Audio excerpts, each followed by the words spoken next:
Hello and welcome back to the next One Piece review and discussion. Yes, we are in the fourth consecutive week of receiving a One Piece chapter, and not only did we hit that monumental milestone, but I'm fairly certain that this is a top five chapter. This is a chapter for the history books, ladies and gentlemen, because everything in this chapter is just perfect. Like from start to finish, especially the end, is just unbelievable storytelling. This is One Piece because everything here has been leading up to this moment, and I cannot believe it is here because we are only still, in my mind, the beginning of Elbaf. Like things are just starting to, threads are being made, characters, connections, the setup. And Oda just decides that the end of Jan, start of Feb chapter 2025, let's just go for it. And this I need to just get into talking about it because it is just unbelievable. You've probably already seen everything about it. I want to talk about it because this is the chapter. Hands down, this is a big one. So, without further ado, chapter 1138, Harley, or the Harley texts. Okay, so the cover story continues on Yamato's pilgrimage, and lo and behold, what we had expected from the past couple of chapters or volumes of this cover story, we see who's who looking very relaxed here, which is interesting because if Kaido and all his the calamities and everyone have collapsed and been put in prison, who's who, the top of the Toby Ropo, has managed to not only escape, but is living out in a secret base, being served and surviving in Wano while it's now safe. So interesting what Yamato's going to do here. Dole out some justice, I guess, but obviously he is very aware of Yamato having been a Onigashima for so long. But nevertheless, Wano can just move to the side for now as we have a chapter to discuss. So, last we had left off, it was the D&D quintessential castle exploration, loads of dead bodies, all the skeletons from the 100 giants that had died 14 years ago in the collision between Loki and his father, King Harold, who died during this encounter. Yorul got a sword through the head, which he's still got to this day. Everything just went haywire, and obviously Loki ended up fleeing to the sea. Shanks brought him back, and he's been chained up to the tree ever since. We learnt all that story. We saw Harold. We saw that he was a descendant of an ancient giant blood, but he ripped out his own horns with such conviction. Hyruden was a half brother of Loki, so different mother who could not take the throne because she was a giant from another country. Thus, Loki's mum then came into the picture, and Loki was born. But we get all that development, and Luffy finding the guards that had been knocked out because intruders had been seen to have broken this door from the inside as they arrived at Orst Castle.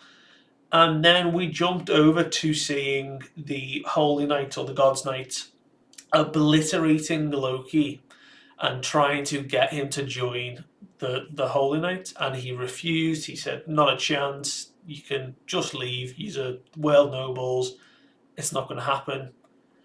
Gunko, this trained, highly qualified Holy Knight, demonstrates her unavoidable attacks using the arrow fruit. Loki was calling out these trajectories, and she said, "Yeah, they are unavoidable.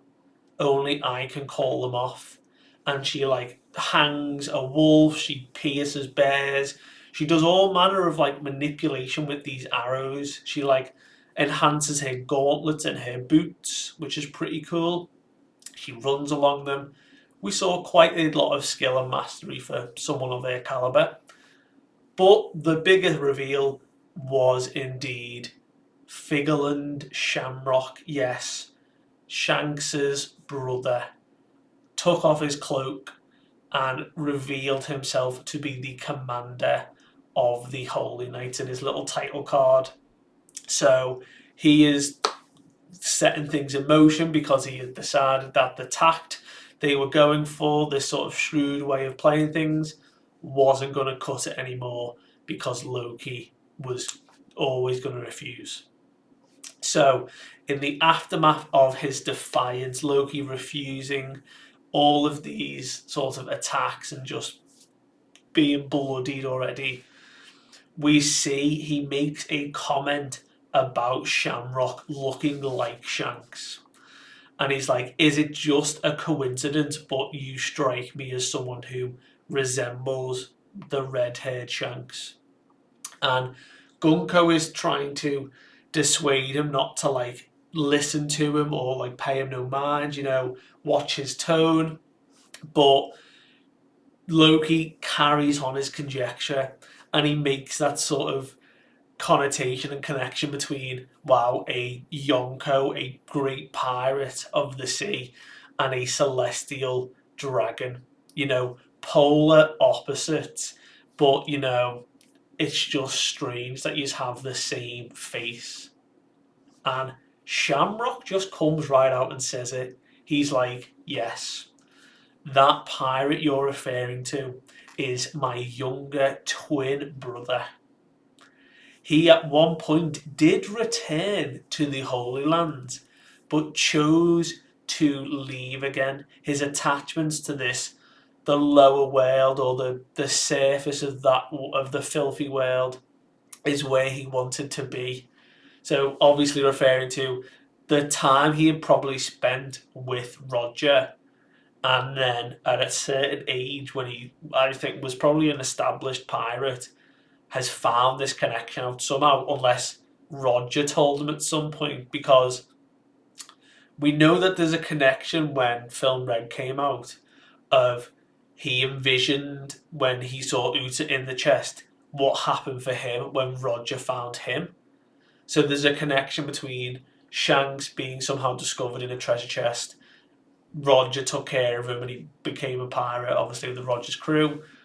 So it is interesting whether that happened in God Valley, which is a lot of the big theory, where the God Valley incident occurred, and then when Roger and Garth obviously teamed up and then escaped, one of the chests he stole had Shanks in it as a child.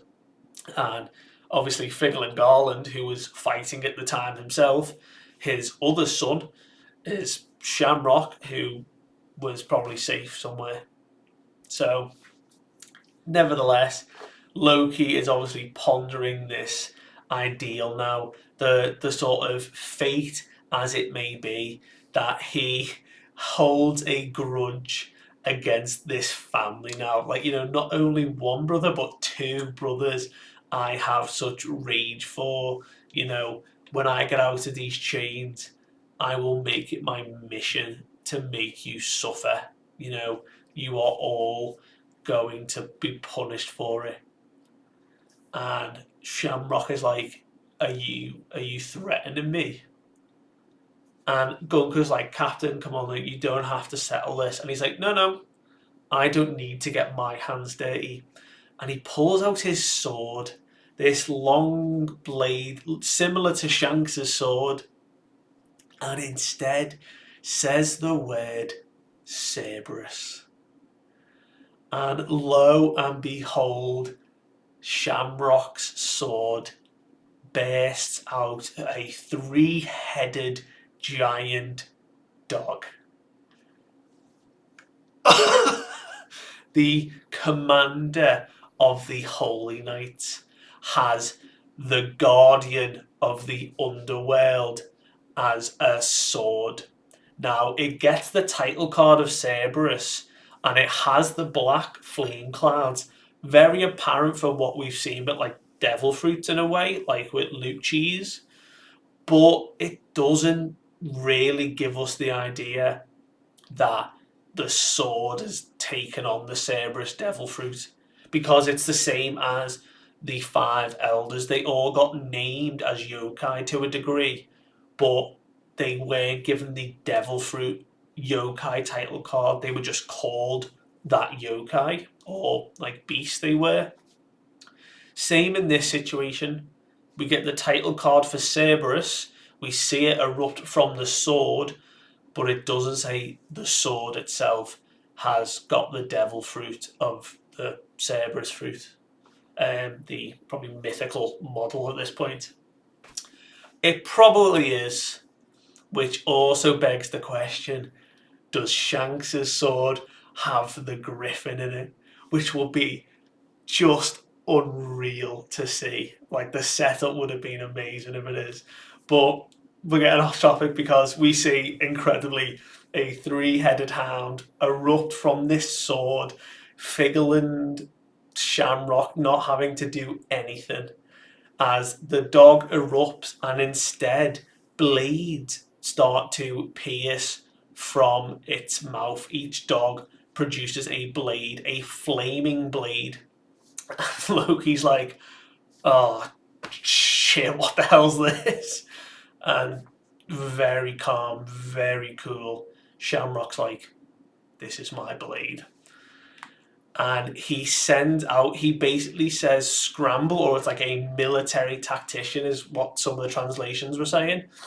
And the dog's collars begin to like spiral, and all three heads dislodge and like shoot off into the sky with blade in mouth.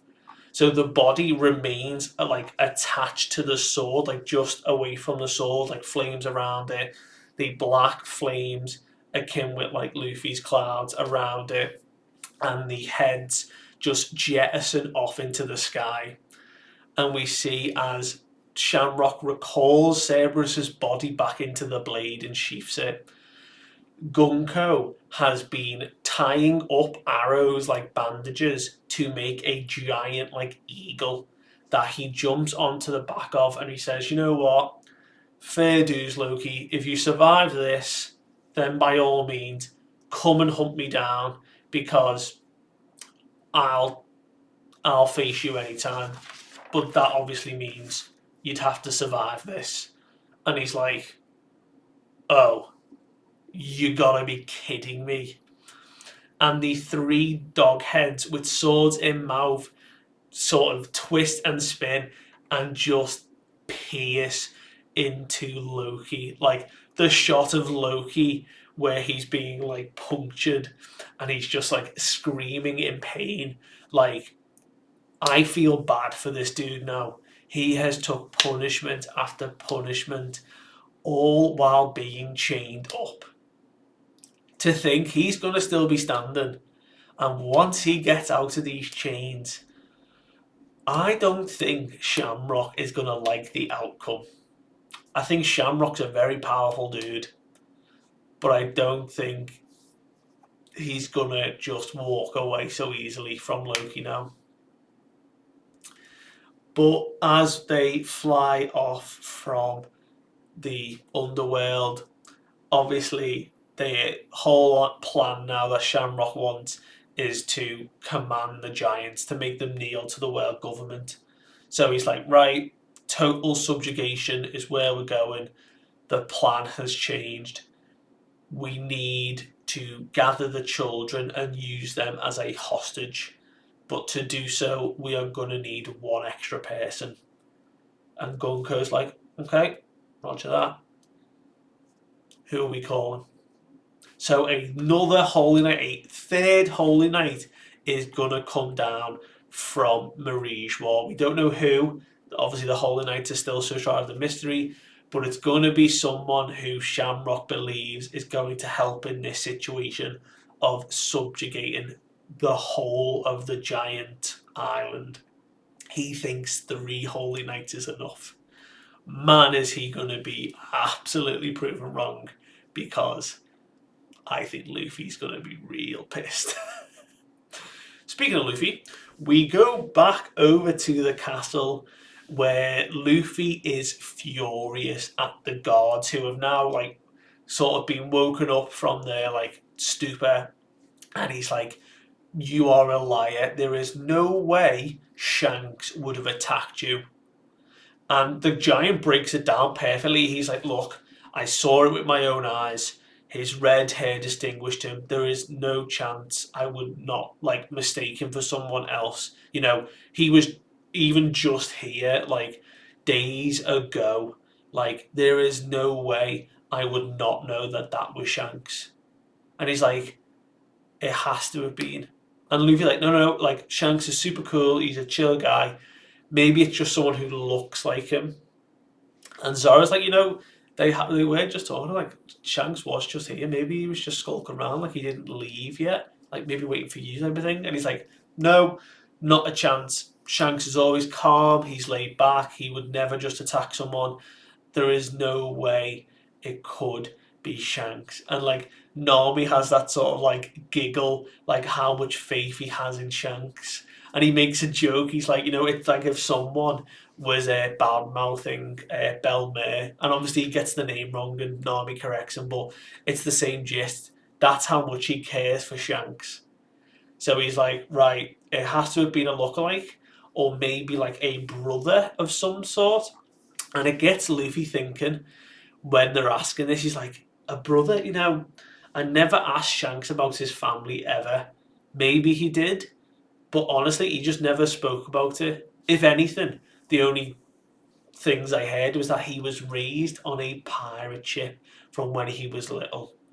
I figured Roger and Rayleigh and all the whole crew were his real family, except obviously Buggy.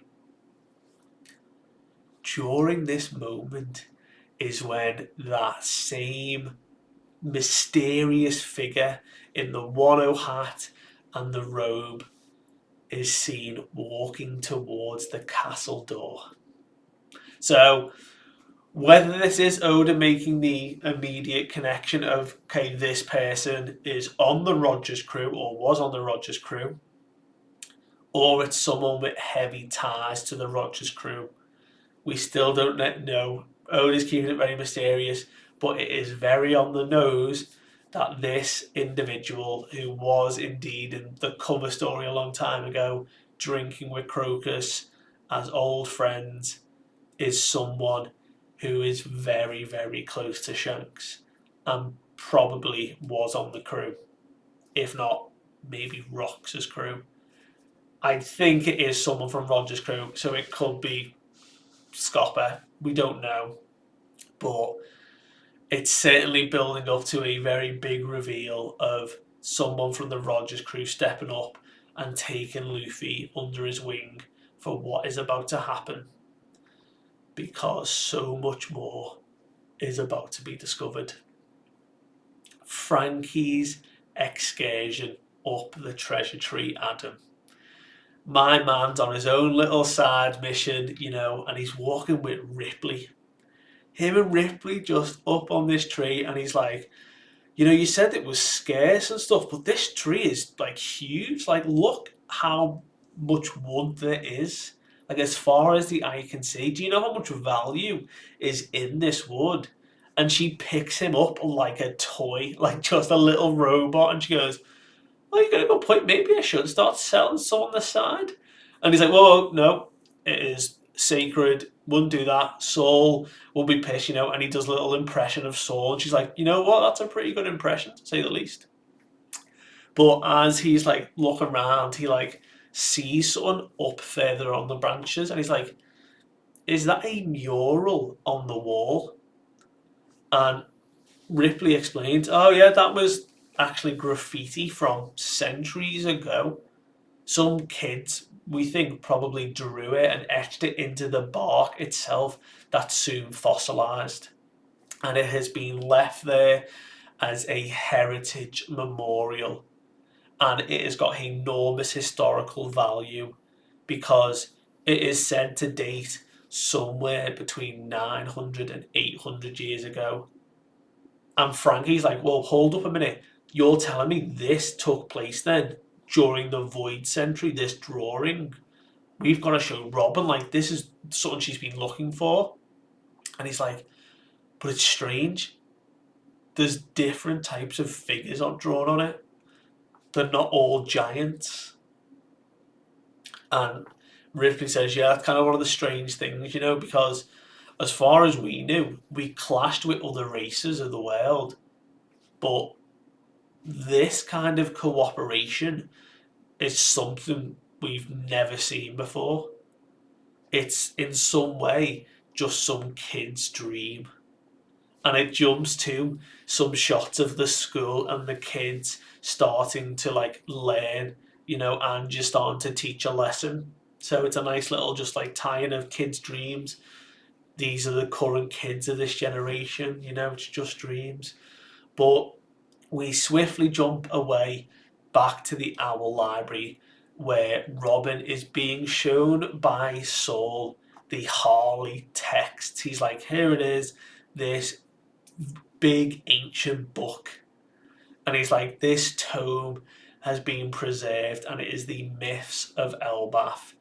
And it has got countless interpretations, and that's why all the warriors of Elbaf believe in different versions of the sun god, because there's different ways it can be interpreted here. But have you ever heard of this? And Robin just says, can I read it? And 2 chapters ago I said this. I said Robin was gonna read the text, because why wouldn't she?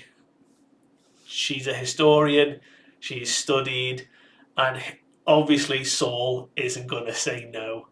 He's like, the narrative is split across 3 chapters. The third one, he states, is a meaningful representation of present day, a prophecy, as you were. And the other 2 chapters are from 2 other times.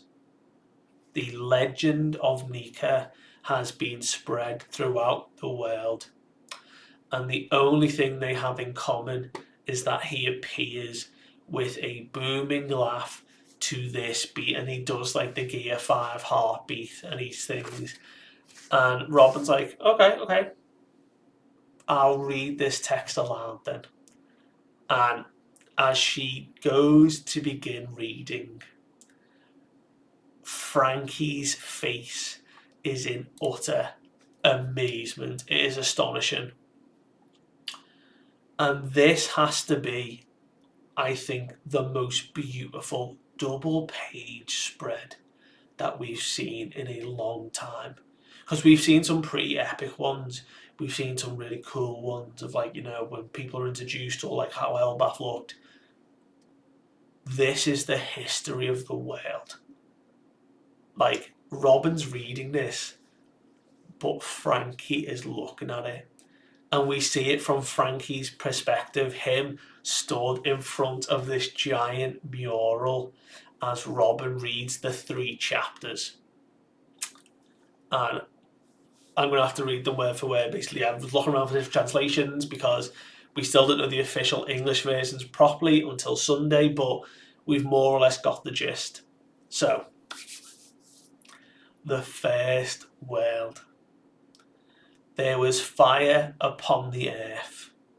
Humanity succumbed to desire and touched the forbidden sun.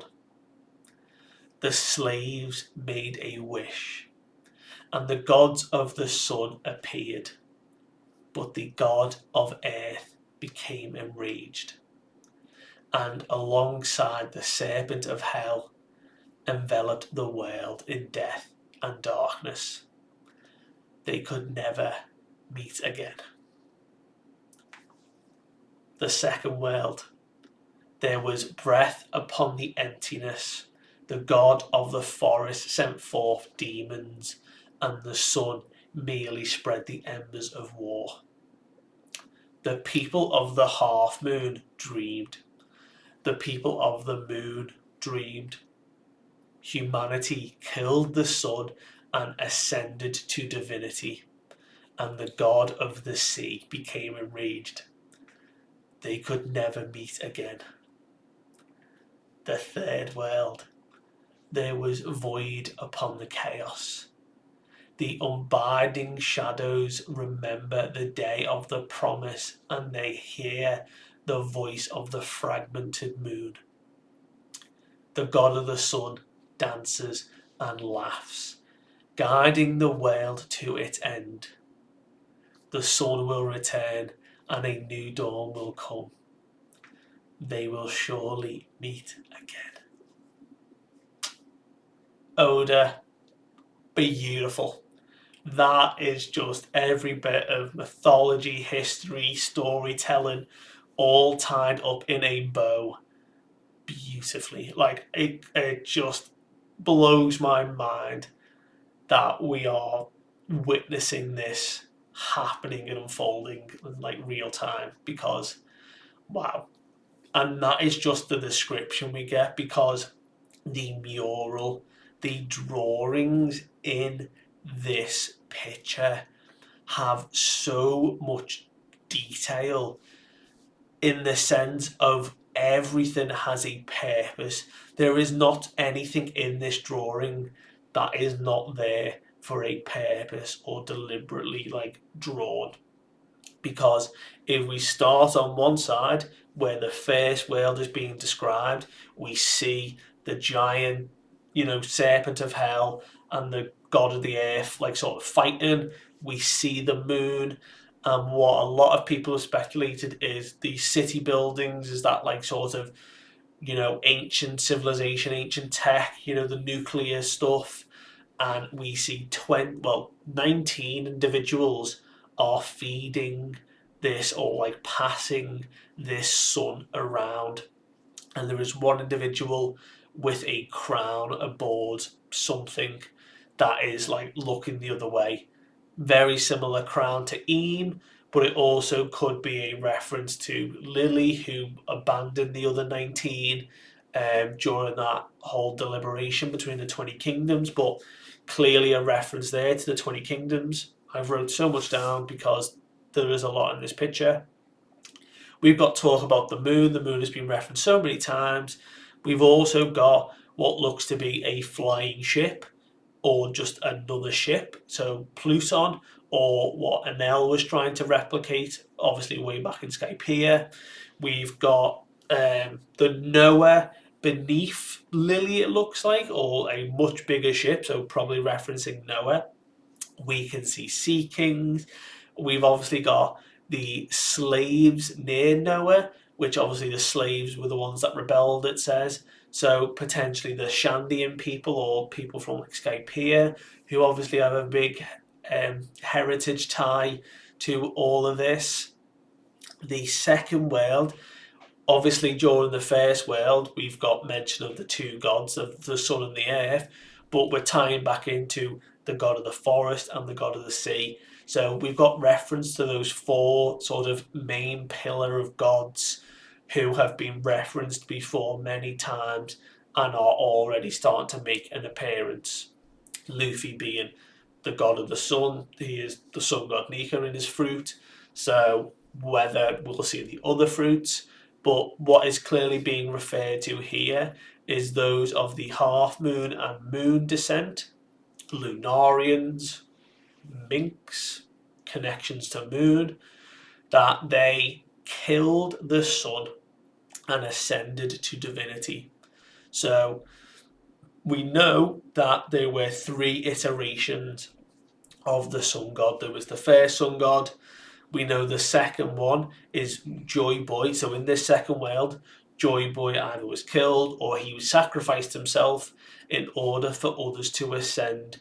And that was when devil fruit were born, because it was said that taking a devil fruit, you lose the ability to swim.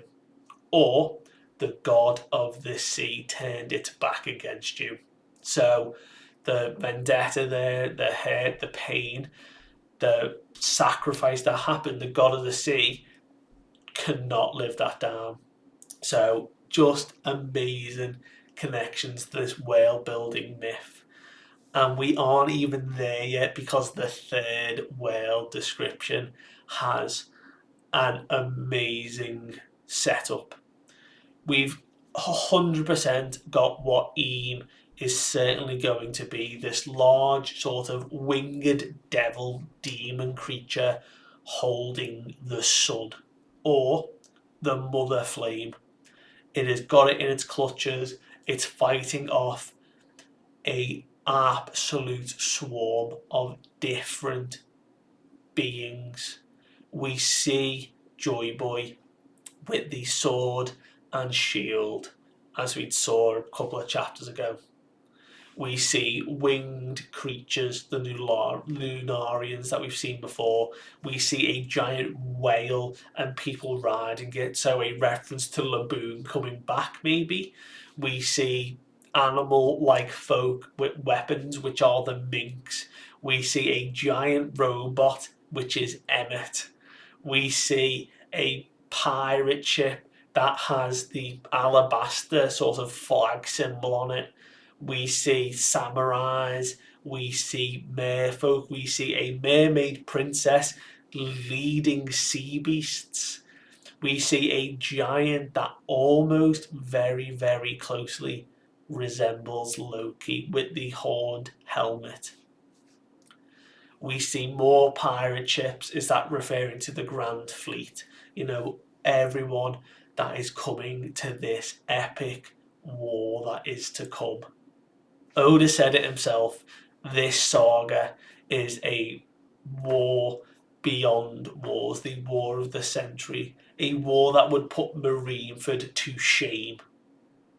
There is so much to take in, and it's been there this whole time, building to this moment where we see it here.